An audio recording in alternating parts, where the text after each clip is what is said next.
See that goddamn edgy mask at every convention you'd go to, and the world was introduced to one of the most iconic anime openings.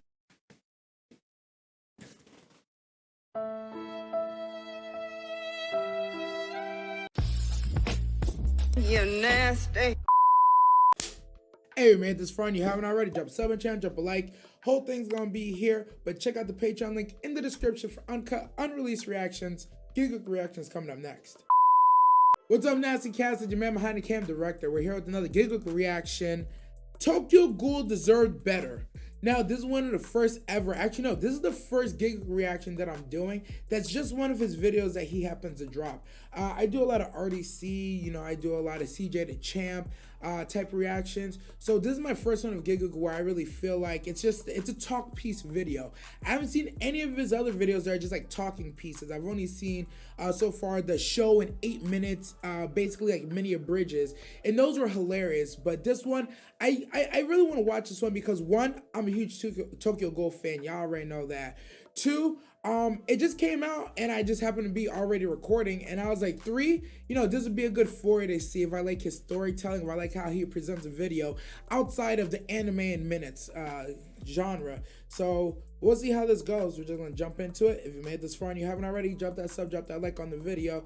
Whole thing's gonna be here for y'all, but I want you to really go check out the Patreon where I have uncut, unreleased, and Twitch and exclusive anime reactions that I only do on Twitch, and then after I'm done on Twitch, it's only on Patreon. So you should definitely check that out too. If you see my videos on your homepage, click on them. It really helps me on the algorithm.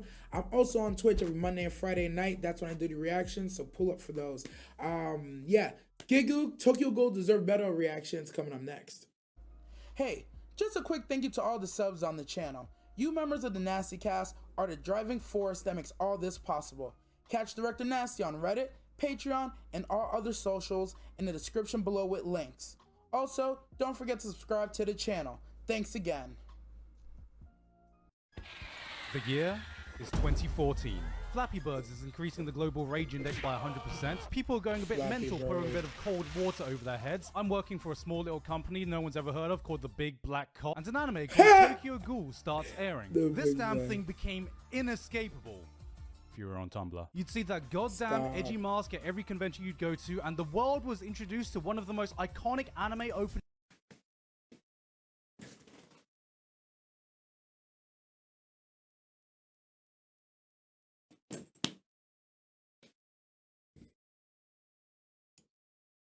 Goddamn edgy mask at every convention you'd go to, and the world was introduced to one of the most iconic openings of all time. Nah, it's literally one of the best. Circulation was the Weeb smash hit song. This became our national anthem. Come on, don't lie. At one point, I know the beginning of this song was ingrained into your brain, and you wish you could match that raspy, scratchy ass vocal texture the singer has.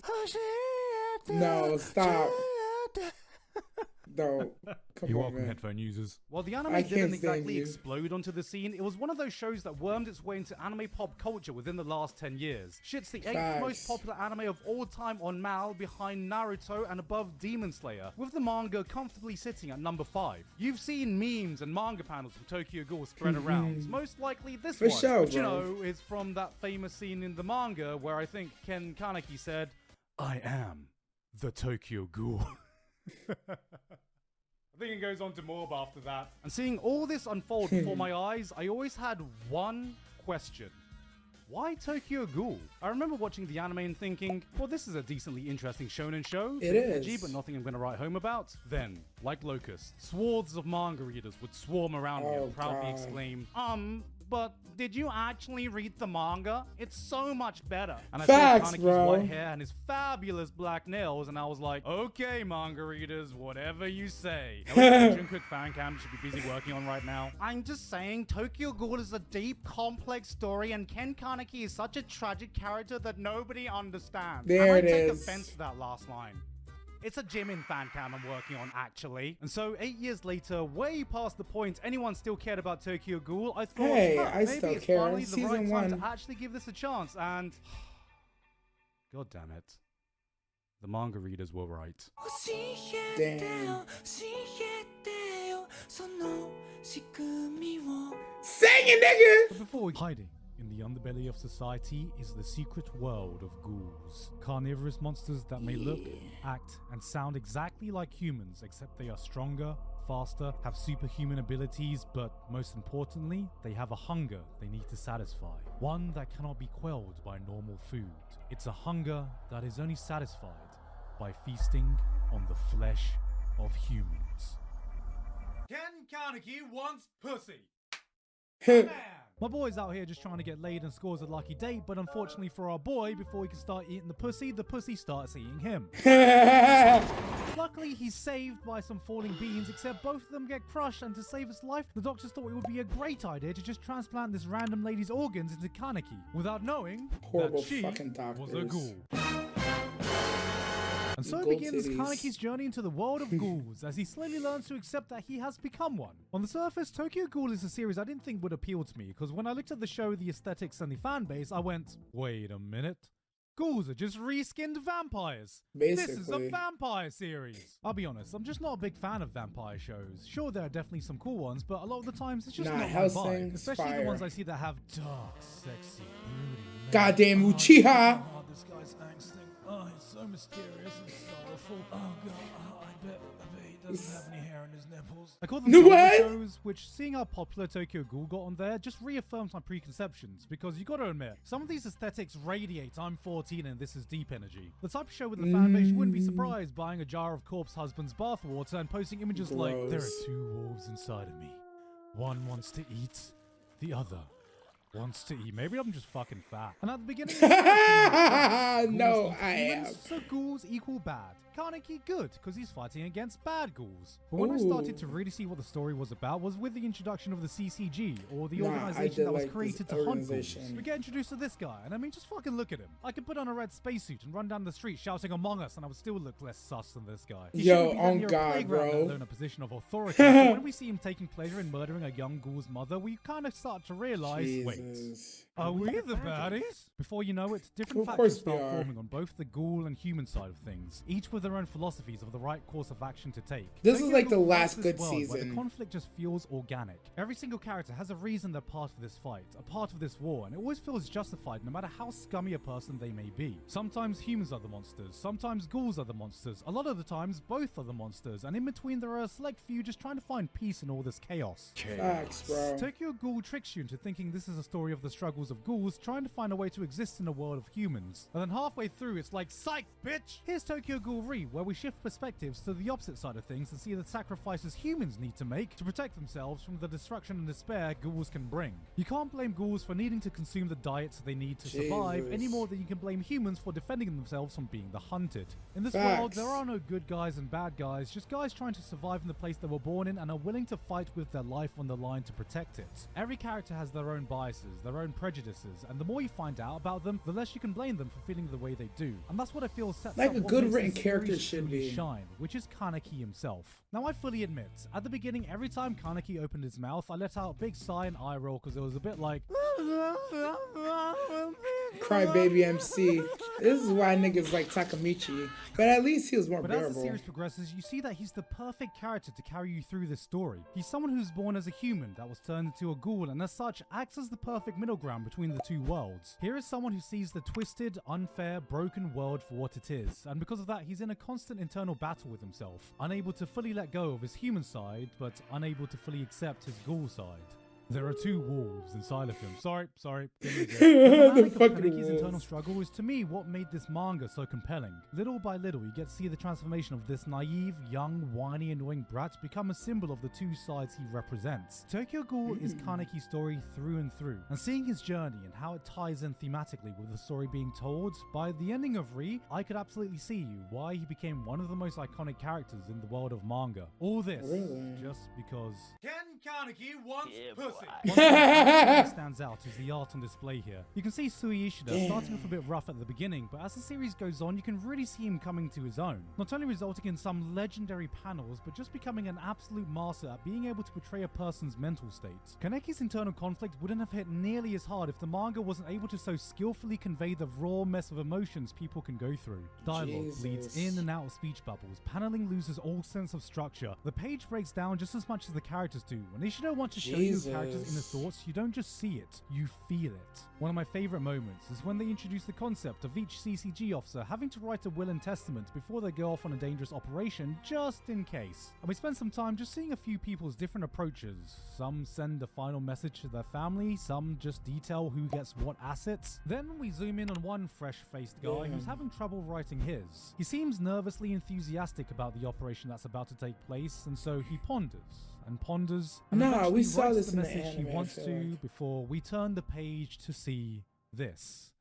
And you understand everything you need to know about what's going through this man's mind. This is why the manga is held in such high regard, but improperly handle this material, and you can very much easily misconstrue what makes this manga stand out. So, you know what? Let's talk about Edge. No, not that one.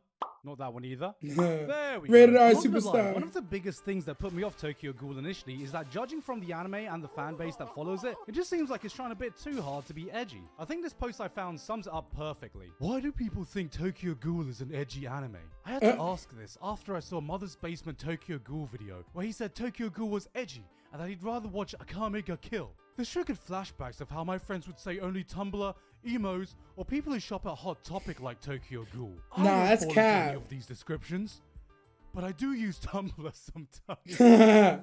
Just for the titties. I often find it hard to verbalize exactly what the difference is between a story that's dark and adult versus something that's edgy. What makes something like Berserk mature versus something like Akamiga Kill? Both are filled to the brim with violence, have messed up things happening throughout the story, and are full of crazy, larger-than-life characters. I haven't But seen at the either. end of the day, edginess is just a feeling that you get. Berserk has one of the most engrossing stories in the history of manga. There's depth to the Facts. characters, a reason for the madness, a message at the heart of the tale that can move the toughest of men. Whereas for shows like Akamiga Kill, Mirai Nikki, Elfen Lied, you get the feeling that they are trying to be violent and shocking for the sake of being violent and Elfen shocking. Lied, I Watching heard, these is give me the same crazy. feeling as seeing a teenager trying to seem way cooler than they actually are, but where that boundary lies can differ from person Where'd to he get that person. picture And of the that line between guy? mature and edgy is something that can be paper thin. Tokyo Ghoul is a series that lives on this line. It was born there. My boy Kaneki Was set up born camp there. up there and is navigating it like a goddamn trapeze artist walking down to the tune of Get the Evanescence fuck out. Bring Me Back to Life. But through his style of storytelling, that's a Ishida vibe. manages to keep his manga ever feeling like it's gone full edge. You know, for the longest time, I saw this panel of Kaneki saying, "I am tragedy," being passed around on the internet, and I was like, oh, cut my life into pizza and give me a plastic fork because this edge is slicing me up. You know, I can't do this. Out of Cause the end, yo, that's overkill, bro. You have to do it like that, bro. into pizza and give me a plastic fork because this edge is slicing me up. You know, I can't deny, with this aesthetic and style, out of context, this line of dialogue seems to Oh my fit God. perfectly. But it was only after reading the manga did I find out that this is a bloody parody edit. Kaneki doesn't say anything like this in the series, but it shows that all it takes is changing a few words, a few lines of dialogue for Tokyo Ghoul to fall right down there into the depths of Edgeville. I felt that Ishida managed to avoid this when I was reading the manga, but in the anime, that definitely wasn't the case. And to properly portray my point, I got to talk about one of the big early turning points hit in the me manga. with it. So if you haven't seen up to the ending of season 1 in the anime, then I'll be Of doing course a I've seen up to spoilery season 1, timestamp bro. on YouTube so you can skip ahead. Early on, Kaneki gets kidnapped by a powerful ghoul named Jason who would put him through a living hell. At the time, Kaneki still very much viewed himself as a human, unable to accept his ghoul side, and it would be this that completely breaks him. For 10 long, grueling days, Jason put Kaneki through some of the most unimaginably horrific torture nobody should have to experience. Body Fingers, parts were cut toes, off. A everything. centipede was allowed to run rampant inside of Kaneki's ear. His fingers and toes were cut off so many times that his nails turned black from the constant regeneration of his limbs. And over time, his hair slowly turned from black to white from the sheer stress and trauma of the event. First, just a strand, then a patch, then by the end, every single strand was white. His mind was pushed to the breaking point, and then kept going far beyond that. And at the end of it all, with nothing left to cling on to, no hope left, he turned to this absolutely grotesque panel as you see Kaneki cannibalizing himself, my God. eyeballs popping out, fingers clawing his face off as he finally accepts that he is a ghoul. Seeing this panel for the first time, I got such a guttural reaction of a mix of Jesus so many different Christ, emotions. that was way It was such a crazier than the powerful, anime. raw way to show Kaneki completely breaking down and accepting his ghoul side. His fingers Now, are in his brain. how did the anime do this? Well, he has a nice friendly chat with Rise before having a little cheeky bite of her, and then for some reason his hair instantaneously turns white, and before he remembers to wipe the Nando sauce off his mouth, we get this. I am a ghoul. Now, I'm not saying this is the worst way to adapt it. I'm not even saying that this is a bad scene overall, but come on, man. Nah. Can we even compare Nah. the first I feel robbed. Nah, legitimately. bad scene overall, but come on, man. Can we? Nah, come on. That's a robbery, bro. Mind you, I already fuck with Tokyo Ghoul Season 1. It is the best season of Tokyo Ghoul, period. Number 2, solid. Really, really good. Number 3, we just don't talk about it. We don't talk about it. This is highway robbery. I am almost mad that I watched this because now seeing how much I've been robbed, it's like, yo, don't let these manga niggas know that they're right, bro. You can't tell manga niggas they're right. You'll never hear the end of it, bro. But like, damn, this is highway robbery. I'm looking at it, I'm upset. Cause like, that is visceral. I would have rather have seen this. The scene with him eating her, it still has like the gory vibes to it, right? It still has a gory vibes to it, but I feel like, yeah. Even compare? The first time I saw this scene, my guttural reaction was, oh, you better watch out, Jason. Kaneji's in the house. Yes. Kaneji. This is the exact moment Ken Kaneki becomes Heisenberg. Goddamn right. It's small shit like this that throws off the nuance of emotions you get when you read the manga and shifts it way more into the edgy side. Because yes, having your protagonist spawn white hair and black nails the moment they get a badass, dark, brooding power-up only to have Unravel start playing is edgy as fuck, even if that song is awesome. Even at its best, the Tokyo Ghoul anime never felt like it captured the same visceral emotions contained in the manga, and may I remind you, this was the good adaptation because woohoo! Let me tell you about the train wreck that came afterwards. Right after this came the direct sequel that they called Tokyo Ghoul Square Root A, which is just... What the fuck does that even mean? I love that one. Fear of the number 2? Somewhere out there, a mathematician is crying right now. Root A is a reference to and pun on the Aogiri organization, which is the focus of the second season. A is simply the first letter of the organization, and the root is a pun on tree root, since it's Aogiri tree. But it might be more accurate than I'm giving it credit for, because it makes about as much sense as the fucking season does. To call this season a glorified fanfiction would be an insult to fanfictions. Kaneki goes down a completely different path, making a completely anime original adaptation, except somehow stitching things together so they kinda result in the same climactic fights and events, but since they did this while removing all character motivations and moments from the manga, absolutely nothing anyone does makes sense. Oh, I lied. If you gave the Yeah, Tokyo no, Ghoul yeah, manga that to makes Stevie sense. Wonder and asked him to recreate the events he read. By removing the same content, by Nah, removing go the space back. character moments, by removing all nuance in the story, not only did the developments not make any fucking sense, but oh boy, get ready to walk down that boulevard of broken dreams because we're taking that lonely road right into Edgeville. Tokyo Ghoul is yet another victim of a manga with an anime adaptation that completely squandered everything that made it great. The Tokyo Ghoul readaptation tried to salvage it, but by that point it was too late. And even then, I just don't think the studios were good enough to portray the same emotions Ishida was able to etch into his manga. Do I think the manga is a not at all. masterpiece? They were not good. Quite. I think there was a quality dip in the later half of Re where everything started to feel a bit rushed, and I'm not gonna lie, some of the fight scenes are just really, really hard to follow. What a perfect reason for an anime adaptation. But even though the road to get there was messy, Ishida found a way to give a conclusion to all his characters that left me feeling absolutely satisfied. There is so much more here than the edgy Tumblr show I originally thought it was, and I'm glad I gave it a chance. Tokyo Ghoul deserved better, and I should have listened to the side of me that ignored my preconceptions earlier. Guys, I guess what I'm trying to say is, there are 2 wolves inside of me. Stop with the fucking wolves. When it was Genshin's turn, the other one's choose Genshin. Hey guys, hope This you enjoyed nigga. that video. This nigga. Oh, that was GIGGUK's Tokyo Ghoul deserved better. Yo, that was like a trip down memory lane.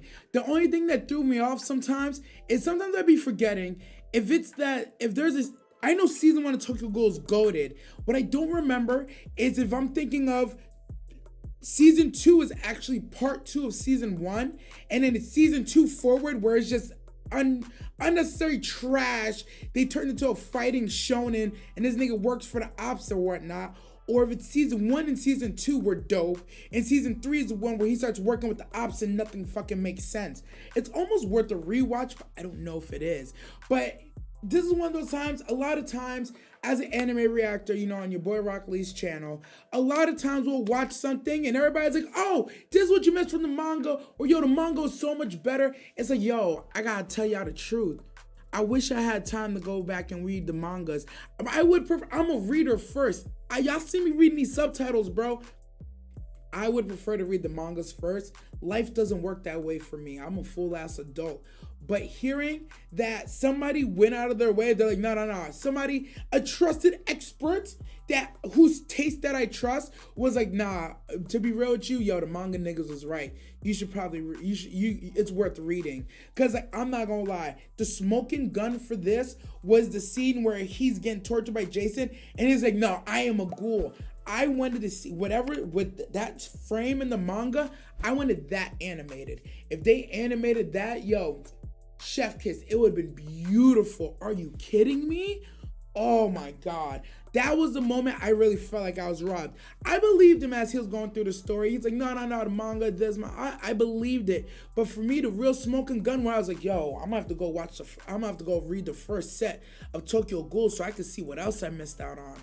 But something that did make me happy is he was like, yo, the mangas is better than what they adapted, just flat out. The season 2 and on, that's what makes me kind of want to go back and read it and be like, okay, the whole owl storyline, the crazy dude, the CCG stuff, all that stuff, if that was done better in the manga, it's almost worth the read, but I'm not going to do it because I'm an adult and a YouTuber and I got shit to do.